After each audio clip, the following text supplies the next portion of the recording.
আসসালামু আলাইকুম রহমতুল্লাহি বারকাতু। আমি চলে আসলাম পুকুরের মধ্যে। তো এখানে দেখতে পাচ্ছেন ভিকু। আর এই ভিকুর ইজ্জত মানে চাকা পাঞ্চার হয়ে গেছে, বুঝছেন।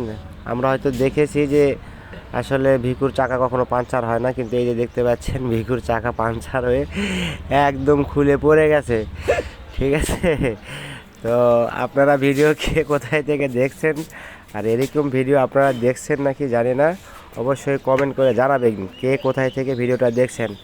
তো এখানে এই যে দেখতে পাচ্ছেন মিস্ত্রি সাহেব, উনি এখন জিনিসপত্র বার করতেছে। তো চাকাটা লাগানোর জন্য এখন এই নাট নুট খুলবে, ঠিক আছে। তো আমি এখন এই মুহূর্তে ভিডিও করতেছি সিঙ্গার গ্রাম থেকে।